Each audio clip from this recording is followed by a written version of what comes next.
Welcome back to Three Men in a Boat to Say Nothing of the Dog by Jerome, K. Jerome. I'm getting better at saying that every chapter. Today is chapter 15. Let's continue. It starts there.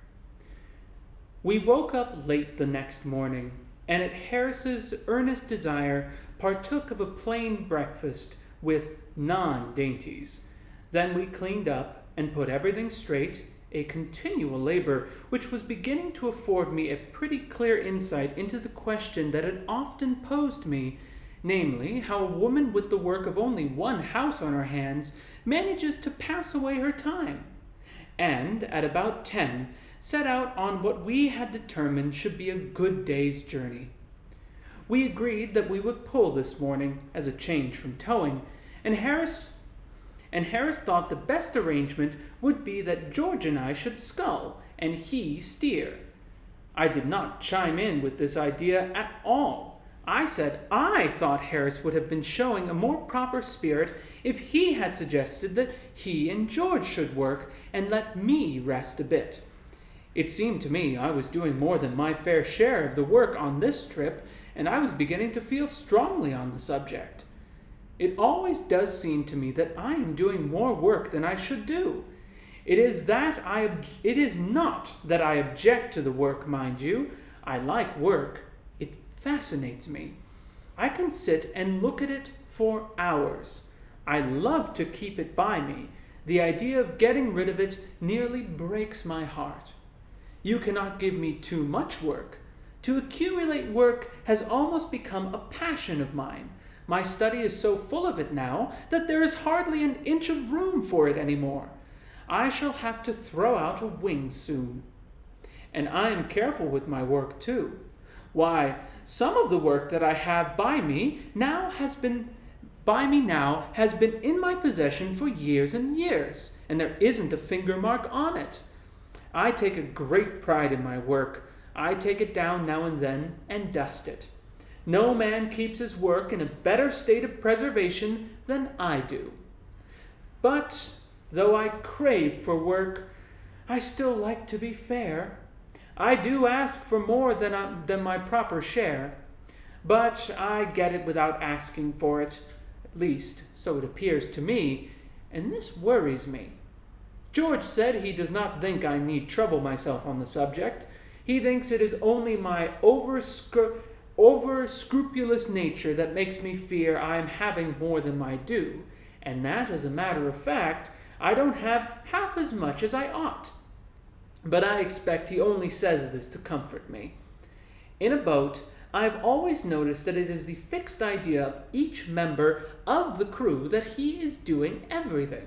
Harris's notion was that it was he alone who had been working, and that both George and I had been imposing upon him. George, on the other hand, ridiculed the idea of Harris's having done anything more than eat and sleep, and had a cast-iron opinion that it was he, George himself, who had done all the labor worth speaking of. He said he had never been out with such a couple of lazy skulks as Harris and I. That amused Harris. "Fancy old George talking about work," he laughed. "Why, about half an hour of it would kill him. Have you even seen George work?" he added, turning to me. I agreed with Harris that I never had, most certainly not since we had started on this trip. "Well, I don't see how you can know so much about it, one way or the other," George retorted on Harris, "for I'm blessed if you haven't been asleep half the time. Have you ever seen Harris fully awake, except at mealtime?" asked George, addressing me. Truth compelled me to support George. Harris had been very little good in the boat, so far as helping was concerned, from the beginning. "Well, hang it all, I've done more than old Jay, anyhow," rejoined Harris. "Well, you couldn't very well have done less," added George. "I suppose Jay thinks he is the passenger," continued Harris, "and that was their gratitude to me for having brought them in their wretched old boat all the way up from Kingston, and for having superintended and managed everything for them, and taken care of them, and slaved for them. It is the way of the world. We settled the present difficulty by arranging that Harris and George should scull up past Reading, and that I should tow the boat out on from there.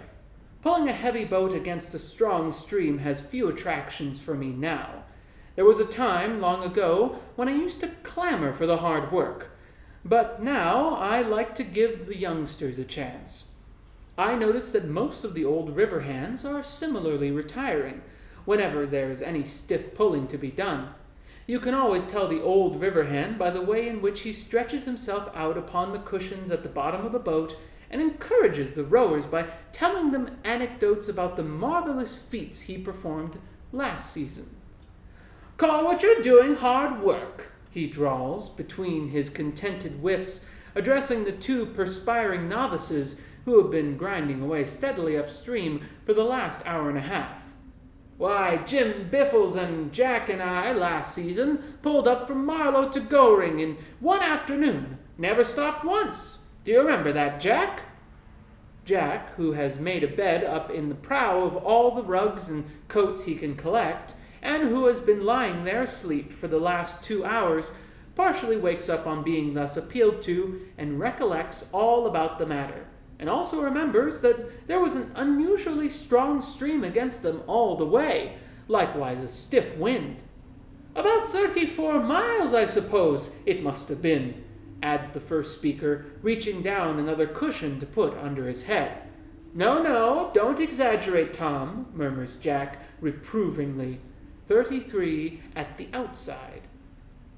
And Jack and Tom, quite exhausted by this conversational effort, drop off to sleep once more. And the two simple-minded youngsters at the sculls feel quite proud of being allowed to row such wonderful oarsmen as Jack and Tom, and strain away harder than ever. When I was a young man, I used to listen to these tales from my elders, and take them in, and swallow them, and digest every word of them, and then come up for more. But the new generation do not seem to have the simple faith of the old ones, the old times. We, George Harris and myself, took a Rowan up with us once last season, and we plied him with the customary stretchers about the wonderful things we had done all the way up. Give me a moment. I have my tea. Very nice. Orange and honey tea again. Lovely stuff.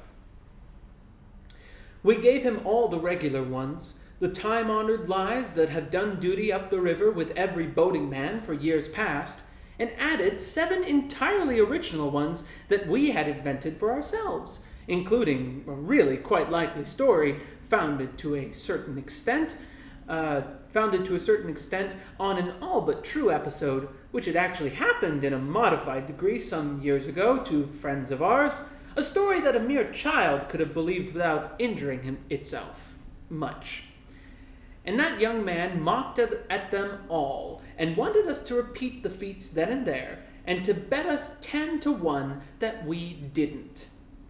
We got to chatting about our rowing experiences this morning, and to recounting stories of our first efforts in the art of oarsmanship. My own earliest boating recollection is of 5 of us contributing 3 pence each, and taking out a curiously constructed craft on the Regent's Park Lake, drying ourselves subsequently in the park keeper's lodge. After that, having acquired a taste for the water, I did a good deal of rafting in various suburban brickfields, an exercise providing more interest and excitement than might be imagined, especially when you are in the middle of the pond and the proprietor of the materials of which the raft is constructed suddenly appears on the bank with a big stick in his hand. Your first sensation on seeing this gentleman is that, somehow or other, you don't feel equal to company in conversation, and that if you could do so without appearing rude, you would rather avoid meeting him, and your object is, therefore, to get off on the opposite side of the pond to which he is, and go home quietly and quickly, pretending not to see him. He, on the contrary, is yearning to take you by the hand and talk to you. It appears that he knows your father, and is intimately acquainted with yourself, but this does not draw you towards him. He says he'll teach you to take his boards and make a raft of them, but seeing that you know how to do this pretty well already, the offer, though doubtless kindly meant, seems a superfluous one on his part, and you are reluctant to put him to any trouble by accepting it. His anxiety to meet you, however, is proof against all your coolness, and the energetic manner in which he dodges up and down the pond so as to be on the spot to greet you when you land is really quite flattering. If he be of a stout and short-winded build, you can easily avoid his advances. But when he is of the youthful and long-legged type, a meeting is inevitable. The interview is, however, extremely brief, most of the conversation being on his part, your remarks being mostly of an exclamatory and monosyllabic order, and as soon as you can tear yourself away, you do so.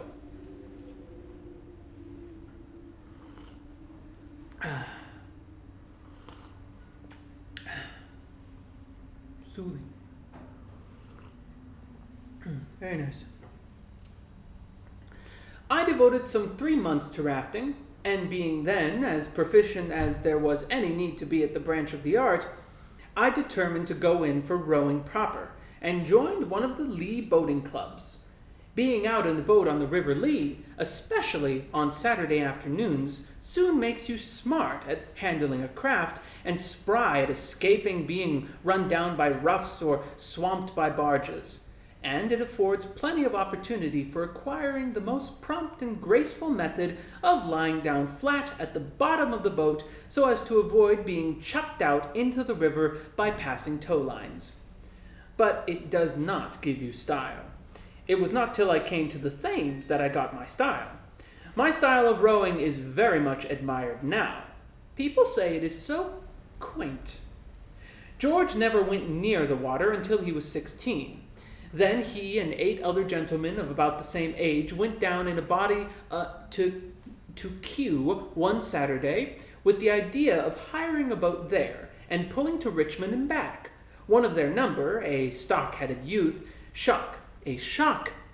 youth named Joshkins, who had once or twice taken out a boat on the Serpentine, told them it was jolly fun boating. The tide was running out pretty rapidly when they reached the landing stage, and there was a stiff breeze blowing across the river, but this did not trouble them at all, and they proceeded to select their boat.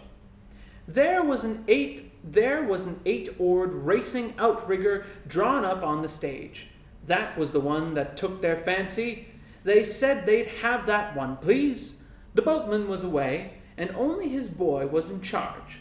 The boy tried to damp their ardor for the outrigger, and showed them 1 or 2 very comfortable-looking boats of the family party build. But those would not do at all. The outrigger was the boat they thought they would look best in.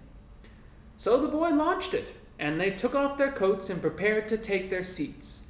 The boy suggested that George, who, even in those days, was always the heavy man of the party, should be number 4, and promptly stepped into Beau's place. George said he should be happy to be number 4, and promptly stepped into Beau's place, and sat down with his back to the stern. They got him into his proper position at last, and then the others followed. A particularly nervous boy was appointed cox, and the steering principal explained to him by Joshkins. Joshkins himself took stroke. He told the others that it was simple enough. All they had to do was follow him.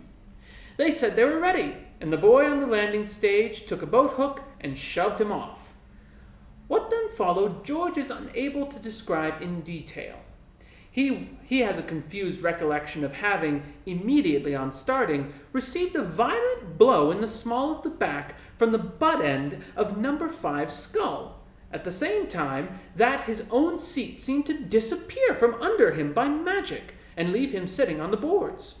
He also noticed, as a curious circumstance, that number 2 was at the same instant lying on his back at the bottom of the boat, with his legs in the air, apparently in a fit. They passed under Kew Bridge, broadside, at the rate of 8 miles an hour. Joshkins being the only one who was rowing.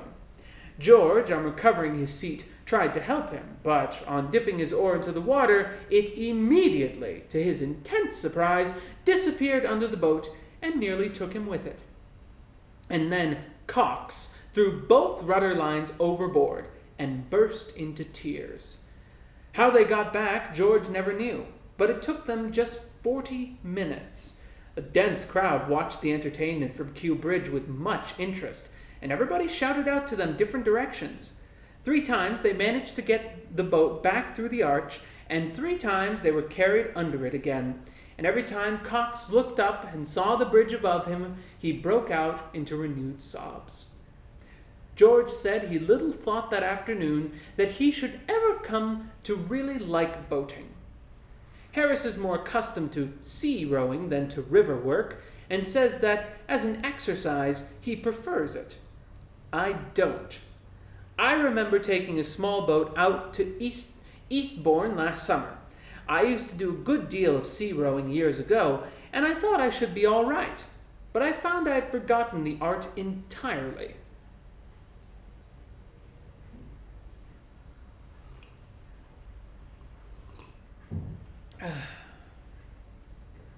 When one scull was deep down underneath the water, the other would be flourishing wildly about in the air. To get a grip of the water with both at the same time, I had to stand up. The parade was crowded with nobility and gentry, and I had to pull past them in this ridiculous fashion. I landed halfway down the beach and secured the services of an old boatman to take me back. I like to watch an old boatman rowing, especially one who has been hired by the hour. There is something so beautifully calm and restful about his method. It is so free from that fretful haste, that vehement striving that is every day becoming more and more the bane of 19th century life. He is not for ever straining himself to pass all the other boats. If another boat overtakes him and passes him, it does not annoy him. As a matter of fact, they all do overtake him and pass him, all those that are going his way. This would trouble and irritate some people. The sublime equanimity of the hired boatman under the ordeal affords us a beautiful lesson against ambition and uppishness. Plain practical rowing of the get the boat along order is not a very difficult art to acquire, but it takes a good deal of practice before a man feels comfortable when rowing past girls. It is the time that worries a youngster. It's jolly funny, he says, as for the 20th time within 5 minutes he disentangles his sculls from yours. I can get on all right when I'm by myself. To see 2 novices try to keep time with one another is very amusing. Beau finds it impossible to keep pace with Stroke, because Stroke rows in such an extraordinary fashion. Stroke is intensely indignant at this, and explains that what he has been endeavoring to do for the last 10 minutes is to adapt his method to Beau's limited capacity. Beau, in turn, then becomes insulted, and requests Stroke not to trouble his head about him, Beau, but to devote his mind to setting a sensible stroke. Or shall I take Stroke? He adds, with the evident idea that would at once put the whole matter right.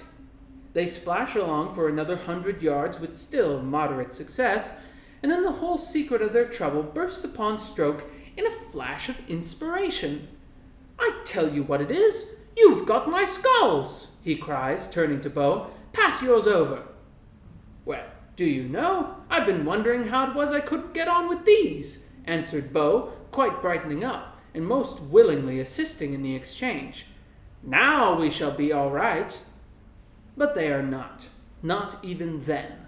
Stroke has to stretch his arms nearly out of their sockets to reach his sculls now, while Beau's pair, at each recovery, hit him a violent blow on the chest.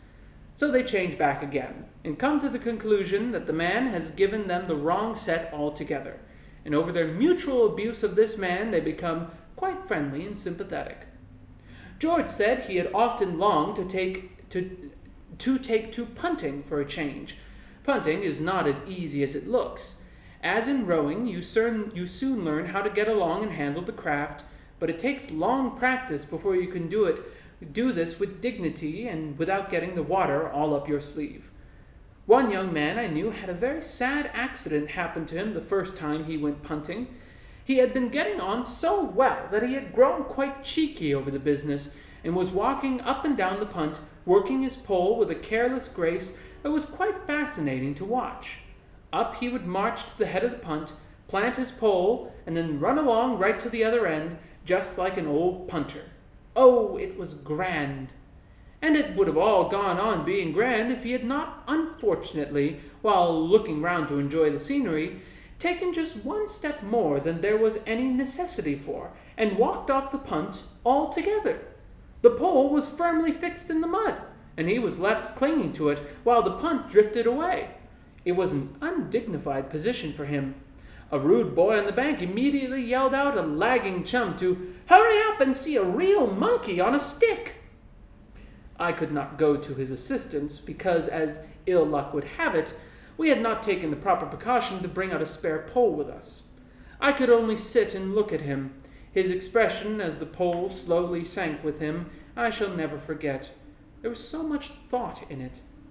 I watched him gently let down into the river, and saw him scramble out, sad and wet.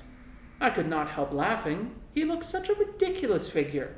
I continued to chuckle to myself about it for some time, and then it was suddenly forced in upon me that really I had got very little to laugh at when I came to think of it. Here was I, alone in a punt, without a pole, drifting helplessly down midstream, possibly towards a wire. I began to feel very indignant with my friend for having stepped overboard and gone off in that way. He might, at all events, have left me the pole. I drifted on for about a quarter of a mile, and then I came in sight of a fishing punt moored in midstream, in which sat two old fishermen. They saw me bearing down upon them, and they called out to me to keep out of their way. "I can't," I shouted back. "But you don't try," they answered.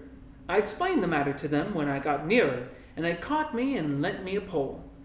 The wire was just 50 yards below. I am glad they happened to be there. The first time I went punting was in company with 3 other fellows. They were going to show me how to do it.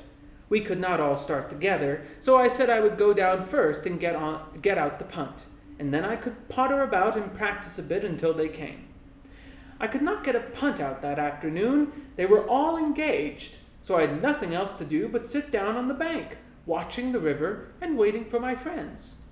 I had not been sitting there long before my attention became attracted to a man in a punt who, I noticed with some surprise, wore a jacket and cap exactly like mine. He was evidently a novice at punting, and his performance was most interesting. You never knew what was going to happen when he put the pole in. He evidently did not know himself. Sometimes he shot upstream, and sometimes he shot downstream, and at other times he simply spun round and came up the other side of the pole. And with every result he seemed equally surprised and annoyed. The people about the river began to get quite absorbed in him after a while, and to make bets with one another as to what would be the outcome of his next push. In the course of time my friends arrived on the opposite bank, and they stopped and watched him too. His back was towards them, and they only saw his jacket and cap. From this they immediately jumped to the conclusion that it was I, their beloved companion, who was making an exhibition of himself, and their delight knew no bounds. They commenced to chaff him unmercifully.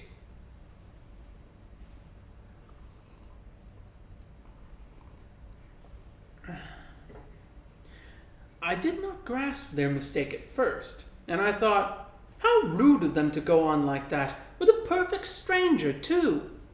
But before I could call out and reprove them, the explanation of the matter occurred to me, and I withdrew behind a tree. Oh, how they enjoyed themselves, ridiculing that young man. For 5 good minutes they stood there, shouting ribaldry at him, deriding him, mocking him, jeering at him. They peppered him with stale jokes. They even made a few new ones and threw at him.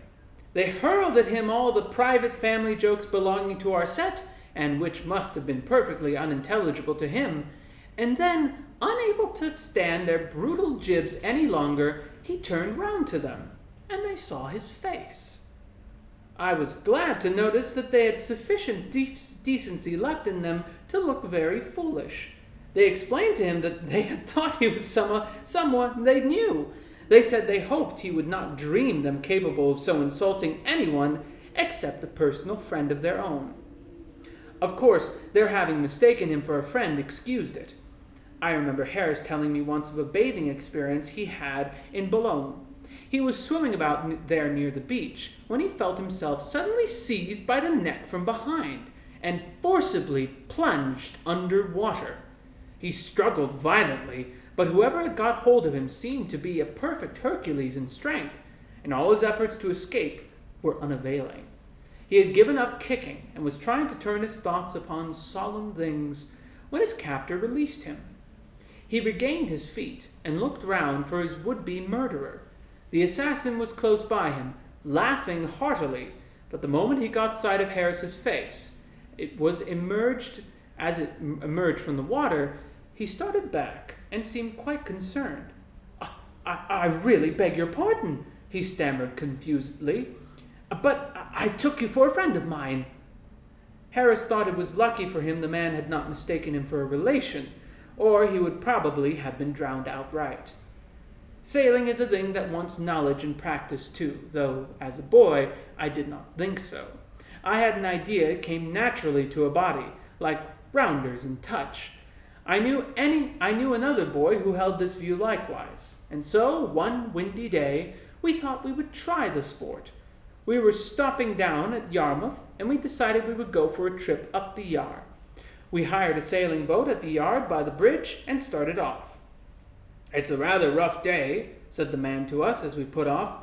"Better take in a reef and luff sharp when you get round the bend." We said we would make a point of it, and left him with a good, cheery good morning, wondering to ourselves how you loofed and where you would get a reef from, and what we were to do with it when we had got it. We rowed until we were out of sight of the town, and then, with a wide stretch of water in front of us, and the wind blowing a perfect hurricane across it, we felt that the time had come to commence operations. Hector, I think that was his name, went on pulling while I unrolled the sail.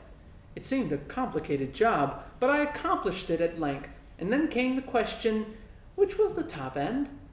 By a sort of natural instinct, we, of course, eventually decided that the bottom was the top, and set to work to fix it upside down. But it was a long time before we could get it up, either that way or any other way.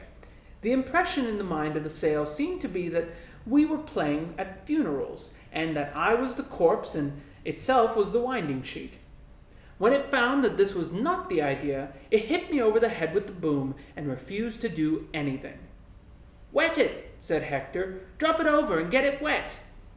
He said people in ships always wetted the sails before they put them up, so I wetted it, but that only made matters worse than they were before. A dry sail clinging to your legs and wrapping itself round your head is not pleasant, but when the sail is sopping wet, it becomes quite vexing. We did get the thing up at last, the two of us together. We fixed it, not exactly upside down, more sideways like, and we tied it up to the mast with the painter, which we cut off for the purpose. That the boat did not upset, I simply state as a fact. Why it did not upset, I am unable to offer any reason. I have often thought about the matter since, but I have never succeeded in arriving at any satisfactory explanation of the phenomenon. Possibly the result may have been brought about by the natural obstinacy of all things in this world. The boat may possibly have come to the conclusion, judging by a cursory view of our behavior, that we had come out for a morning suicide, and had thereupon determined to disappoint us. That is the only suggestion I can offer. By clinging like grim death to the gunwale, we just managed to keep inside the boat, but it was exhausting work. Hector said that pirates and other seafaring people generally lashed the rudder to something or other and hauled in the main top jib during severe squalls, and thought we ought to try to do something of the kind. But it was for letting her have her head to the wind. but I was for letting her have her head to the wind. As my advice was by far the easiest to follow, we ended by adopting it, and contrived to embrace the gunwale and give her her head. The boat traveled up the stream for about a mile at a pace, I have never sailed at since, and don't want to again. Then, at a bend, she heeled over till half her sail was under water. Then she righted herself by a miracle, and flew for a long, low bank of soft mud. That mud bank saved us. The boat plowed its way into the middle of it, and then stuck. Finding that we were once more able to move according to our ideas, instead of being pitched and thrown about like peas in a bladder, we crept forward and cut down the sail. We had had enough sailing. We did not want to overdo the thing and get a surfeit of it. We had a sail, a good, all-around, exciting, interesting sail, and now we thought we should have a row, just for a change, like. We took the sculls and tried to push the boat off the mud, and in doing so, we broke one of the sculls. After that, we proceeded with great caution, but they were a wretched old pair, and the second one cracked almost easier than the first, and left us helpless. The mud stretched out for another 100 yards in front of us, and behind us was the water. The only thing to be done was to sit and wait until someone came by. It was not the sort of day to attract people out on the river, and it was 3 hours before a soul came in sight. It was an old fisherman who, with immense difficulty, at last rescued us, and we were towed back in an ignominious fashion to the boatyard. What between tipping the man who had brought us home, and paying for the boat broken sculls, and for having been out 4 hours and a half, it cost us a pretty considerable number of weeks' pocket money, that sail, but we learned experience, and they say that is always cheap at any price. And that is the end of chapter 15. I will see you in the next chapter.